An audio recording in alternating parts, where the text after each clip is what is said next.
welcome back. Thanks. What have sort of the last couple weeks been like for you down in your Good.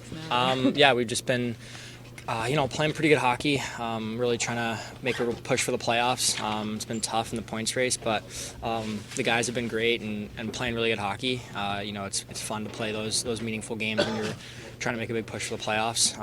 Yeah, it's been good. And then if you get a chance, how valuable is sort of what's happening in Utica right now? You're talking about like making that push to come in at a time of year where it's probably a little bit different than when you were previously here. Just the urgency. I think like for me and in general, just like this time of year, the games, like you see teams tighten up.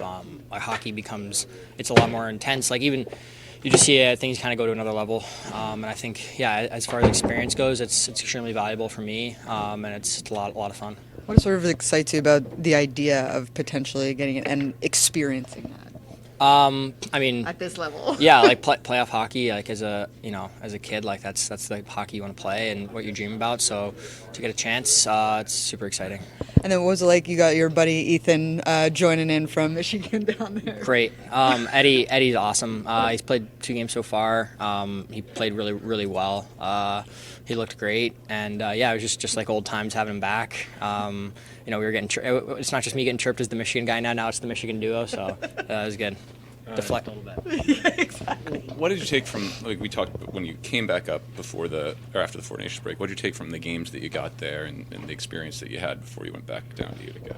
Oh, it was great. I'd been on the road. Like the first time I was on the road a couple times, but that was my first chance at a real long road trip. And I think I played 2 of the games, and then the rest obviously just a lot of watching and learning and practicing. But I think it was just a really valuable experience to see exactly how those kinds of trips go. I don't think it gets too much longer than one of those trips, so I feel like I have a good lay of the land on kind of how that whole thing goes and the expectations day to day on a trip like that.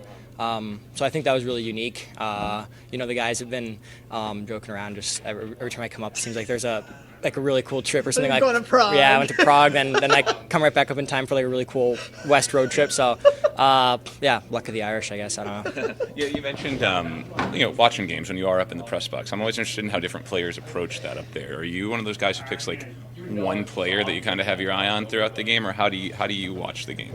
Maybe a little bit at times. Like if there's a really good defense, obviously they're all really good. But if there's a defenseman I love to watch, I'll focus on them. But I think more so I just obviously rooting for my team and try to watch the trends, the stuff we're working on and day to day in practice and video is kind of front of mind. So that's kind of what I notice the most. And then I try to see if we're doing, like when I'm watching, if we're doing that really well, then it's probably gonna be a pretty good game. But those are usually just like the stuff we're working on. I try to focus on that as much as I can, and then some players like to focus on when they're out there, but I don't like zero in on them. Just start with Luke and Pesh maintenance, or just maintenance, just using the schedule to give them a little more time here. So obviously, big minute guys for us, so just giving them a little extra. talking about using the schedule, how nice is it to have these couple days, whether it's fully off the ice with rest or working on the little things? Yeah, it's nice. Listen, we just played 16 games in 31 days in March, so there's a lot of hockey there, and whenever you're playing that much hockey, you're not going to practice much, right? We had 4 practices the entire month of March. Mm-hmm. So, with that, some things definitely slip, and you can get a chance to tighten them up a little bit in practice. We think we can benefit from that. We can benefit from the rest, and then the challenge is going to be that when you get out of game mode, when you're playing 16 games in 31 days, which is a heavy workload. It's a playoff workload, if not even harder, because of, no breaks whatsoever. You do get in a rhythm, and you just get used to it. You get conditioned to play in that. So that's really what we'll have to combat and try to pull what we can out of practice to stay game ready. Right now, having Seamus up here, is that something just in case, or? It's just we just wanted, because we're practicing as much as we are both this week and next week, just to get another defenseman here for our practices. We knew we were going to give Pesci and Luke some time this week, so just having another guy around here and having him be a part of things. I'd like to get him in at some point. I don't know when that'll be, but just to have him around for these practices, I think is important for him to get back and reconnect with our group. Speaking of Luke before, what have you sort of seen from his growth, maybe from the start of the season, but also in this last maybe 15-game stretch? What has been the thing for you that stands out? You know what? I don't know. Like he's played well. He's taken on a lot for us, and I think he's definitely stepped up. But when you ask me that question, I would be discounting the fact that I thought he was tremendous at the start of the season. Once he came back from his injury, that stretch trip just up before Christmas, he was playing outstanding hockey. He and Pesh were great together, and really kind of, when we had 6 healthy defensemen, really solidified our group and played our best hockey. So to talk about his growth and such now, I think it's sort of discounting that, because he was playing it and had shown the ability to play at a really high level. With that said, he's taken on a lot more here. His minutes are higher. He's taking on first unit power play, and he's done a nice job of that. And his points and stuff go up as a result. I think there's some connection there to 5-on-5 offense too, because you just have the puck more and you're just feeling a little bit better when you're on the first unit. That helps offensive guys. And I think he's defended well. I think that's an area he's got to continue to focus on. As the minutes rise, you got to manage that. You got to manage your body. You got to manage your energy levels. It becomes that much harder. So I think that's kind of the next step for him. But I think he's managed it really well. We've got to be careful as his coaching staff to not overcook him here, because it's been a lot of hockey, and it was obviously a little bit of a wearing down process for him the last little bit, but he found a way to manage that and still play well for us, and now we've gotten to this point, which is nice to be able to take some time to build him back up before we ramp up again. How valuable has that partnership with Pesci been, for you as a coaching staff to have them side by side, and for just as a pairing? Yeah, I think it's worked well. I mean, I think their skill sets mesh well together. You got a guy that cleans up plays in Pesci and defends hard, and you got the lefty righty combo, and you got veteran versus younger player. So yeah, I think it's a good fit. It's been nice to be able to keep them that way for a while now. I think when we first lost Siegenthaler, we were kind of chasing it for a bit there. With Pesh playing the left side and moving things around and not having solidified partners. I think since Dumoulin's arrival, and just kind of locking into some pairs, it's helped our entire group, and Luke certainly is a big part of that.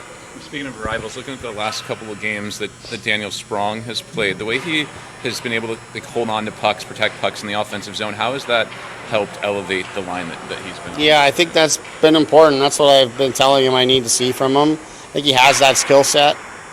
I also like that he's done a good job defensively too, which is a big part for him. You can tell he's really attentive in that area and trying to be really solid in that area defensively. But I also need him to make plays and hang on to the puck and give us a little bit more of an offensive element to lower in our lineup. And sometimes that's holding on to the puck and getting us out of trouble defensively because of your ability to hang on to the puck. Or in other times, maybe it's make a play or finish a play. Now, he hasn't been able to score here yet. I think that's there for him. Clearly has the ability. We've seen it in the league before. It's very evident when you watch him practice that he can bring a different element to us there. So I've liked his game. Just the number of bodies we have, we're trying to manage different things and keep people involved and all of that sort of stuff. That's going to be even harder now with playing less games, so that's on me to manage. But overall, I've been happy with what he's brought, and I'd like to encourage him, and will continue to encourage him to continue to hang on to those pucks and generate more shots, and see if we can start to get some to fall for him. Two close video plays. Do you ever think we'll get to the point where with chips, we can get it like tennis, where we know exactly the puck where it is, whether it's crossed the line or not. And some reviews go by the board. I am not smart enough to have an answer for that. I would like to think. I watch those other sports, and you can see how advanced it is, the technology. Whether tennis and soccer stand out to me as the two biggest ones, but I'm not, like I said, not smart enough, nor am I involved enough to know what's happening in that regard. But chips and the pucks, I think, obviously, we're tracking players very well now, and we're getting comfortable with that. So I got to think it's on the horizon. But it is there's a lot going on and around that net, and it's hard to make it out at different times. But technology is such that you shouldn't have to blow up a picture and see a 3D. I think it's a great project for you to take on. Fair enough. Since the addition of Sprong and Glass, we've seen a lot of the lines kind of change, different guys in and out of the lineup. Is that just a product of what happens at the trade deadline, or is it more concerning, I don't know if that's the right word, about maybe not having the line solidified getting so close to the playoffs? Well, I think there's multiple things. To answer your question, the first part of your question, I'd say it's trade deadline. Guys are new. You don't know exactly quite how they fit. So you're going to try different things. So there's that. Then there's also, we now have an expanded roster, so I've got more players to manage than I've had in the past. So you don't want guys to sit for too long. So there's that combined with trying to figure out who these guys are. How do they fit? What's our best mix? As I've moved players in and out of the lineup, I've liked the players coming in, and I like that those who have gone out and come back in. I've liked how all of that has worked. The players themselves have played better. We go down the list, of guys who've taken a game or two off. I've really liked how they've come back. So in some cases that might just be kind of a bit of a shock to their system. In some cases maybe it's just they get a day off, a day out of the rhythm and the routine, and that refreshes them to come back. So you'd like to get things solidified with our schedule settling here now. You might see a little more of that, but as soon as you say that, then maybe you get an injury, and now you're kind of, again, searching for it and moving things around. But I've liked how our players and our team have responded when I have moved things, whether it's in and out of the lineup or around the roster and the lineup that's existing. As an example, I liked the way our lines had been, but I just thought we could get a little bit more from both Brader and Nico at 5-on-5. So I thought, as much as I liked Timo was playing with Nico there, and it was going pretty well, and I liked Brader with Holla and Mercer. Thought, maybe I can change this up a little bit, and maybe we can get a little bit more out of Nico and Brader. And I also thought putting Nason with them, maybe I could move Nason up there and get a little bit more out of him.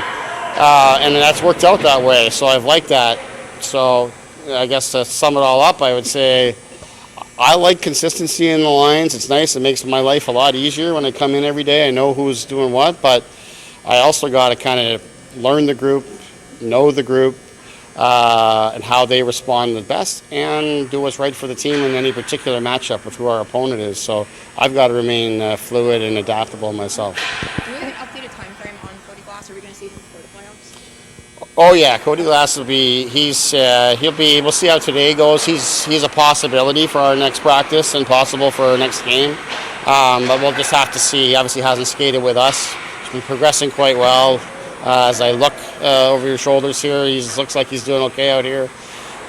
So they're going to make a decision on him for this weekend. If he's not this weekend, I don't think he'll be too far beyond that. Thank you.